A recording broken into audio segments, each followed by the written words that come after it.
Como podemos melhorar a nossa vida em todas as suas dimensões, inclusive a espiritual? É o que nós vamos estudar hoje, que nós vamos analisar na Bíblia, o que o texto bíblico fala sobre isso. E agora, no programa Escola Bíblica.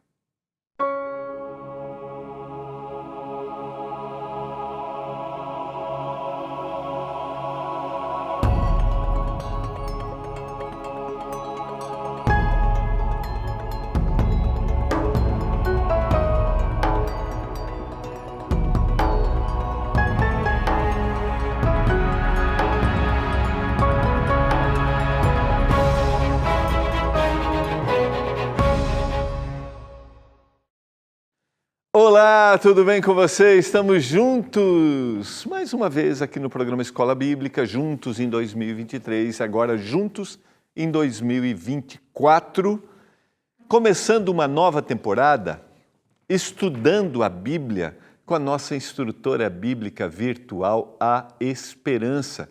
É um estudo que a nossa Escola Bíblica Digital propõe para você através da Esperança. É isso mesmo. Você já anotou aí o telefone da Esperança para você estudar pelo WhatsApp? É isso, pelo WhatsApp, acredite. É o 12 982 00 0062. Você só escreve espiritualidade e aí ela já vai abrir para você o estudo da espiritualidade. Porque como na escola bíblica, no departamento nosso de Escola Bíblica, a Escola Bíblica Digital também tem outros estudos. Então, se você escrever espiritualidade, vai abrir esse estudo e você vai conversar com a nossa instrutora bíblica virtual e vai respondendo. E quer dizer também, você sabia que você pode estudar com alguém? É isso mesmo. Você pode compartilhar esse estudo com alguém, ela vai te dar essa opção também, tá bom? Então, vai estudando juntos, a família, os amigos. Liga para um amigo, olha, queria estudar junto com você. E é pelo WhatsApp. E você vai acompanhando o estudo junto com essa pessoa. Vale a pena, tá bom? Como eu mencionei ontem, nosso objetivo aqui na Novo Tempo é proporcionar todas as formas, maneiras, para que a gente leve a mensagem da palavra de Deus. Seja na escola bíblica, nosso departamento, onde nós temos os nossos guias de estudos e através da Escola Bíblica Digital com a nossa Esperança, tá bom? Eu quero orar para que o Senhor nos dê iluminação nesse momento, ao abrirmos a sua palavra, mais uma vez, porque é a Bíblia que nos dá o norte, é a Bíblia que nos orienta, e eu não sei se você acredita na Bíblia ou não, mas eu quero te convidar a abrir o texto bíblico, a explorar o texto bíblico.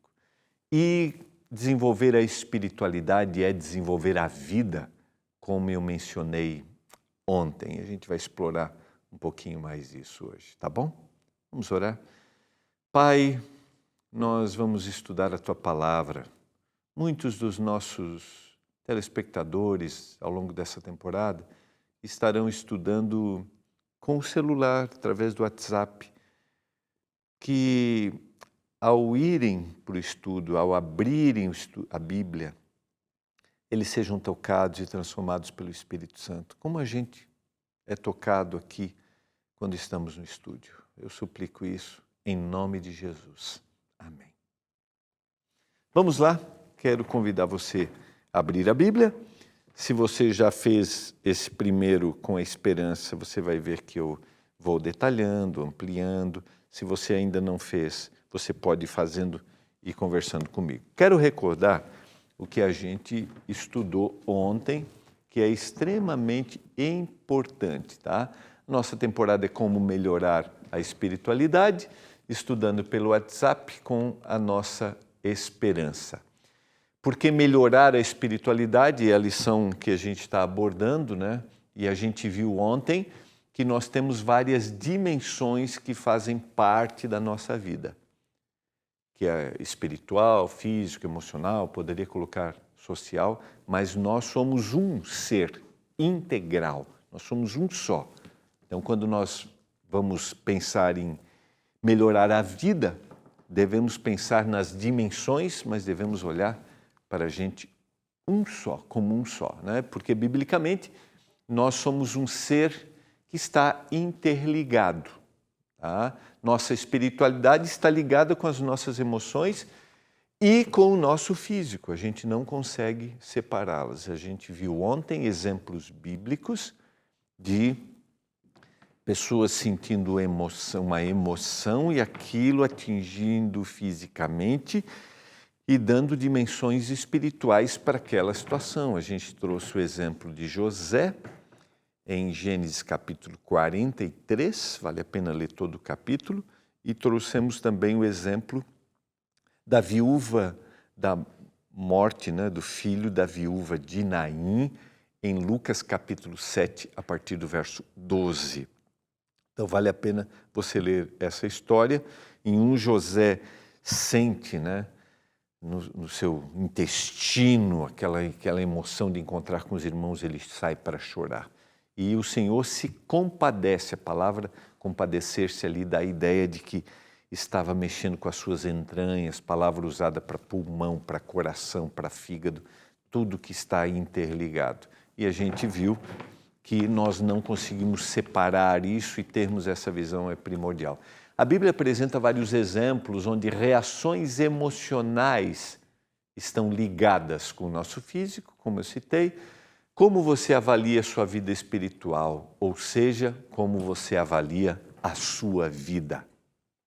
A gente vai explorar alguns detalhes. Antes de abrir o primeiro texto, só deixa eu falar uma coisa que aqui é importante, né? Eu poderia ampliar um pouquinho mais essa questão da integralidade do ser quando eu penso da seguinte maneira. Quem está indo para o trabalho? Quem é a pessoa, dentro de uma visão bíblica, tá? Quem é a pessoa que está trabalhando? É o Gilmar. Mas quem é o Gilmar, numa visão bíblica? O Gilmar, se ele crê no Senhor, ele é o ser espiritual que está ali. Se ele não crê, se ele tem outras crenças, ele é o ser espiritual baseado naquelas crenças. Mas ele é o Gilmar que tem a sua postura física, é o Gilmar que tem a sua postura emocional, é o Gilmar que, dentro das suas motivações, negocia, trata como trata um, como trata outro, então não tem como separar. Dei exemplo de trabalho. Quem é que vai para a quadra brincar, por exemplo? Vai jogar um basquete, né? Vai se recrear? Quem é?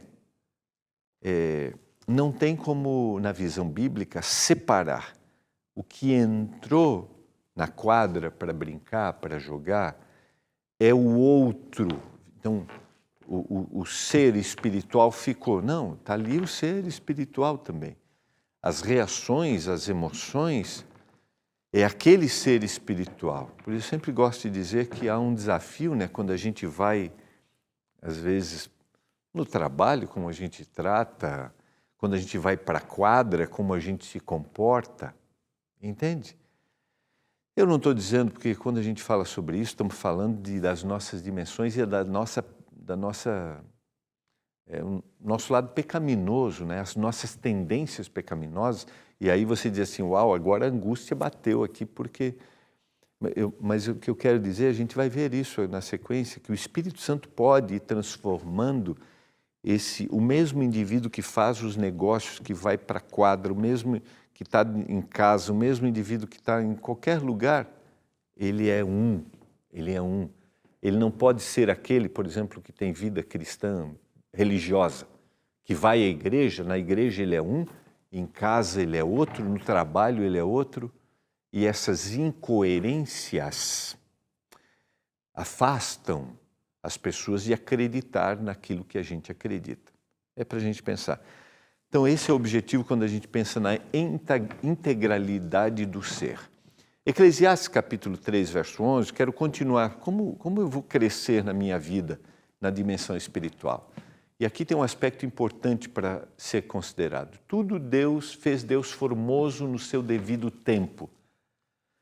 Também pôs a eternidade no coração do homem, sem que este possa descobrir as obras que Deus fez desde o princípio. A palavra eternidade no coração, essa expressão dá a ideia de que existirá vida além da limitada existência atual. Ou seja, o Senhor colocou em nós algo dentro de nós para sermos eternos. Por isso que a morte é tão intrusa, a morte nos fere tanto. Por quê? Porque o Senhor colocou dentro de nós essa necessidade, a existência de sermos eternos, não de estarmos limitados. Existe um vazio no nosso interior que só Deus pode preencher. Talvez você já tenha ouvido essa expressão. Somente o Senhor pode preencher. E diante do mundo que a gente vive hoje, eu nomeei aqui 3 aspectos que talvez, ou 3 desafios, que são os maiores que a gente tem. Ruído, pressa e multidões. Nós somos originalmente criados para sermos seres que vivam eternamente. Para vivermos eternamente, precisamos estar ligados àquele que nos criou, àquele que nos projetou. E aí, dentro de uma visão bíblica, nós temos os nossos desafios. E os desafios são ruído, pressa e multidões. Ou seja, nós não queremos parar para ouvir a voz de Deus. Não queremos parar e meditar na necessidade da espiritualidade que nos conduz à nossa originalidade. Nós estudamos na última temporada a origem de tudo. Então, a gente vive num mundo extremamente barulhento. Quando eu falo de barulho, estou falando das atividades, as intensas atividades que nós temos, que não nos deixa parar, faz a gente ficar em silêncio para ouvirmos o que Deus tem para nos dizer. O silêncio é através da meditação de uma palavra do texto bíblico, o silêncio vem através de uma música que nós ouvimos e a gente vive num mundo barulhento. Além de vivermos num mundo barulhento, de excesso de informações, a gente também vive num mundo de pressa, de agitação, Você já viu aquela expressão? Parece que 24 horas não são suficientes, porque a gente sempre tem que estar fazendo alguma coisa. O ócio seria, né? Não posso parar aqui, não posso meditar, não, eu tenho que estar fazendo alguma coisa. Sabe que algumas pessoas têm até que, para elas, o senso da utilidade só se dá se elas estiverem fazendo alguma coisa. Eu já devo ter dito essa frase aqui, é uma frase que eu gosto muito, uma reflexão que eu gosto muito, de um autor cristão chamado Charles Swindoll. Ele diz que as necessidades da alma, elas nunca alcançarão a velocidade da vida. Porque eu fui criado de forma diferente. Os meus desejos, os meus anseios, o preencher do meu interior nunca vai acompanhar a velocidade que cada vez nós recebemos. E a gente acha que andarmos no ritmo que Deus quer que a gente anda é andarmos no ritmo atrasado ou obsoleto. Vamos pensar um pouquinho como que os nossos pais e os nossos avós viveram. A gente tem a ideia de olhar e dizer assim, eles viviam uma vida muito mais lenta. Mas os efeitos sociais, físicos, emocionais, a gente tinha bem menos, porque era o ritmo de reflexão, de meditação, que é o que o Senhor deseja. Além disso, nós temos as multidões, a gente precisa toda hora estarmos envolvidos e com pessoas e mais. Eu não estou dizendo que a gente deva viver na solidão, mas a solitude, estar diante de Deus, é essencial. Salmo 1, verso 2 é o primeiro salmo, vale a pena você meditar em todo ele. Antes o seu prazer está na lei do Senhor, e na sua lei ele medita de dia e de noite. Ele para, ele reflete, ele pensa o que o Senhor tem para dizer. E a mesma referência está em Josué capítulo 1, verso 8. E o contexto, lembra do livro de Josué? Eles vão ocupar a terra. Eles vão agora ter um novo momento. Eles vão receber a promessa que o Senhor havia feito 40 anos depois. Não cesses de falar desse livro da lei, das orientações que o Senhor tem para te dar. Antes, medita nele de dia e de noite, para que tenhas cuidado de fazer segundo tudo quanto nele está escrito. Então farás prosperar o teu caminho e serás bem-sucedido. Qual seria o caminho para Josué? Qual era a forma dele conduzir o povo? Não cesses de ensinar, de falar o que está no livro dessa lei. Não deixe de falar o que o Senhor tem para você, mas medita de dia e de noite, para você fazer as coisas conforme Deus quer que você faça. Dá para entender o texto, qual é o recado que ele está recebendo? E a gente faz hoje como? O quê? Não, eu não tenho tempo. Já ouviu aquela frase? Eu não tenho tempo. Nunca esqueço de um ensinamento, já devo ter citado isso, que eu ouvi uma vez do pastor Milton Souza, saudoso, foi diretor da Novo Tempo. Pastor Milton, um dia alguém falou assim, nunca diga, disse para ele, não tenho tempo. Ele falou assim, nunca diga eu não tenho tempo. Diga eu tenho uma outra coisa para fazer no lugar. E é realmente assim, eu não posso dizer eu não tenho tempo. Eu coloquei uma outra coisa. E aí entra a pressa, o ruído e as multidões. Eu tenho tanta coisa para fazer que eu não tenho tempo para meditar no que o Senhor quer e como deve ser a minha vida em todas as dimensões. Entende que agora dá para ter percepção de todas as dimensões, dessa integralidade das dimensões? Eu busco, e o Senhor vai dar orientações para a minha vida, eu busco primeiro as orientações que Ele tem para me dar. Capítulo 15, verso 1, eu quero meditar agora nos versos de São João 15, que eu quero até te convidar, porque vale a pena esse capítulo você fazer uma reflexão daquelas assim, tranquila. Não leia a Bíblia com pressa. Gosto de lembrar a frase da professora Cuiste, que é a nossa professora no seminário. Não leia com pressa e deixe o texto te impressionar como se você estivesse lendo pela primeira vez. Então, convido você, leia São João capítulo 15, dos versos 1 até o verso 26. Eu tenho alguns versos aqui. Olha só que interessante. Eu sou a videira e o meu pai é o agricultor. Todo ramo que estando em mim não der fruto, ele o corta, e todo o que dá fruto limpa, para que produza mais fruto ainda. Vós já estáis limpos pela palavra que eu vos tenho falado. E agora, verso 4. Permanecei em mim e eu permanecerei em vós. Como não pode o ramo produzir fruto de si mesmo, se não permanecer na videira, assim nem vós o podeis dar, se não permanecerdes em mim. A palavra que vai se repetir aqui, e eu tenho pelo menos 8 vezes a palavra, 9 vezes? Não, 10 vezes a palavra se repetindo no texto, 10 vezes a palavra permanecer. Permanecer aqui dá a ideia de ficar, de continuar. Pare, esteja aqui. Esteja, ele usou a figura da videira, que precisa estar ligada ao ramo para produzir, precisa estar ligada para que haja vida. Permaneça em mim e eu permanecerei em vós. O convite que o Senhor dá é: se eu quero desenvolver minha vida, eu tenho que buscar a essência que eu sou, que é a minha espiritualidade. E aí a minha vida como um todo vai ser desenvolvida. E o Senhor vai... E aí vem a pergunta, né? Como é que eu faço esse processo? O que significa esse permanecer? É a busca pela palavra.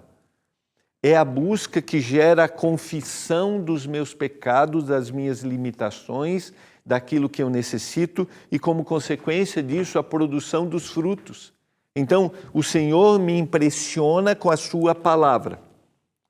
Eu busco, eu permaneço nele. Eu estou aqui, eu fico nele. Eu não me afasto dele. Aí você a gente tem a tendência, então quer dizer que eu tenho que ficar dentro de casa só e eu só vou ficar lendo, orando. Não, não é isso. Esse talvez seja um detalhe. Eu tenho o meu momento ali, mas eu saio, agora eu saio outra pessoa. Não. Quando eu sou impressionado, eu permaneço nele, eu continuo nele, eu fico nele. E quando essa ideia de ficar nele é aonde eu vou, eu estou nele. Se eu estou no trabalho, eu estou nele. Por um momento eu posso até, uau, isso aqui me causou uma indignação, como que eu vou reagir? Mas se eu permaneço, eu fiquei nele. Eu faço as minhas atividades, em algum momento eu preciso de um insight, lucidez para como agir numa situação, para como administrar uma situação, para como fazer meu trabalho, não importa qual seja, com zelo. E se eu fiquei e eu permaneci nele, eu vou fazer isso, porque não tem separação. Não tem separação. Então, estar com Ele, estar em comunhão com Ele, não é um momento. Claro, aquele é o momento em que eu sou impressionado, em que eu abro, em que eu confesso os meus pecados. O Espírito Santo me impressiona. Gilmar, você precisa mudar nisso, você precisa pensar nisso, você precisa refletir nisso. Se eu tenho uma atividade naquele dia que vai me colocar em desafios, eu coloco isso diante do Senhor. Se eu tenho um empreendimento para fazer, um negócio para fazer, algo para comprar, não tem separação. Se eu vou para o meu exercício, se eu vou para a academia, se eu vou jogar, não importa. Em todos os momentos. Por isso que o convite é permaneça. Olha como o texto vai repetindo a expressão. Eu sou a videira, vós os ramos. Quem permanece em mim e eu nele, esse dá muito fruto. Porque sem mim nada podeis fazer. Sem o Senhor eu não vou poder fazer nada. Lembra a orientação que ele deu lá para Josué no capítulo 1, no primeiro capítulo? Fazer as coisas conforme a vontade do Senhor. Quando ele está dizendo, sem mim nada podeis fazer, eu não farei conforme o que Ele deseja que eu faça. Quem permanece em mim, esse vai dar frutos, vai dar resultado. Se alguém não permanecer em mim, será lançado fora, à semelhança do ramo, e secará. E o apanham, lançam no fogo e o queimam. Olha que interessante. Você vê que são 10 vezes de repetição a palavra. Eu já falei isso aqui em algum momento, quando o texto bíblico está repetindo uma palavra é porque ele quer dar ênfase. Então fique em mim, continue em mim, estar com o Senhor, desenvolver a vida em todas as dimensões, é primeiro buscar a minha origem, e eu preciso estar constantemente, não como um ato isolado de um único momento, de uma única hora. Aí entra a música que eu vou ouvir no carro, as conversas que vão fazer parte da minha vida, e elas são conversas do cotidiano, sabe por quê? Porque às vezes alguns têm a ideia de que um indivíduo que é cristão, ele não vai falar sobre temas variados. Não, eu busco as notícias, eu quero saber sobre tudo. Só que a minha postura diante daquilo, o meu sentimento diante das pessoas que eu vou estar conversando serão de alguém que está sendo guiado porque ele permaneceu, ele ficou no Senhor, ele não se afastou do Senhor, ele está continuamente ligado a Ele. Verso 7, se permanecerdes em mim e as minhas palavras, olha que interessante, eu estou ligado à palavra, as minhas palavras permanecerem em vós, pedireis o que quiserdes e vos será feito. Então, eu busquei o que o Senhor tem para me dizer. Quando, porém, vier o Consolador, que eu vos enviarei da parte do Pai, o Espírito da verdade que dele procede, ele dará testemunho de mim. São João capítulo 15, verso 26. Então, se você analisar a sequência, o Senhor fez a promessa no capítulo 14 que ele voltaria. E o Senhor agora vai dizendo assim, vocês não vão ficar sozinhos. Ele disse para os discípulos, então fiquem em mim. Como? aquele que quer dar fruto, né? O ramo que quer dar fruto está ligado à videira. Fique ligado, não se afaste, sabe? Não se afaste, esteja comigo. E aí ele diz assim, e o Espírito Santo vai estar com você. O Espírito Santo vai ajudar você a permanecer em mim, a estar comigo. E eu pergunto para você, como você olha isso? Como você vê isso? Como você vê quando eu falo sobre vida? E quando eu digo que é uma coisa só, um indivíduo que acredita em Deus, por exemplo, que é o meu caso na Bíblia, e eu digo que ele é um ser integral, então significa que onde ele andar, ele está levando o Senhor, porque ele vai dar frutos. Ele se impressionou com a palavra, ele reconheceu, ele fez a confissão dos seus pecados, ele foi impressionado por aquilo que o Senhor falou e aí ele vai viver. Como você pensa? Como você reage diante disso? Quando você tem que corrigir seu filho? Quando você tem que tratar uma situação difícil no seu ambiente de trabalho?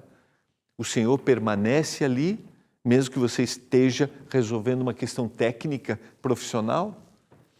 É para a gente refletir e eu quero, nesse momento,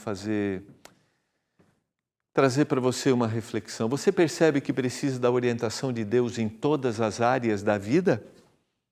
Que elas são uma só? Você percebe isso? E a pergunta que eu quero fazer hoje para você é: você deseja entregar sua vida a Jesus agora? E não quer mais separar, sabe? Colocar em caixinhas, mas você deseja que o Senhor olhe para a sua vida como um todo, sua vida familiar, seus relacionamentos, o seu cônjuge, com seus filhos, com seus netos, seu trabalho. Eu posso até ter nessas dimensões situações difíceis em determinadas áreas, mas se eu me olhar como um ser único, que está buscando o Senhor, que fica nele, naquelas áreas, naquelas dimensões que eu vou ter o desafio, Ele ficou comigo, Ele ficou, Ele está ali. E eu vou ter sabedoria, vou resistir, vou enfrentar, vou curar. Fica claro isso para você? Não vivamos desligados daquele que nos dá o caminho de como devemos viver. Por favor, eu quero fazer isso agora. Quero pedir, Senhor, me ajuda a te buscar, ficar em ti e viver a vida, enfrentando os desafios também. Pai, obrigado pela Tua palavra. Que a gente decida hoje, eu quero ficar no Senhor, eu quero continuar no Senhor, para que eu viva. Tenho os desafios? Tenho, mas eu sei que o Senhor estará comigo. Eu não vou estar sozinho. Cada um dos nossos telespectadores tenha essa percepção, eu te peço, em nome de Jesus. Amém. Foi muito bom estarmos juntos nesses momentos. Nós nos encontraremos amanhã. Estude com a gente, junto com a nossa instrutora bíblica virtual, a Esperança. Até amanhã. Um abraço.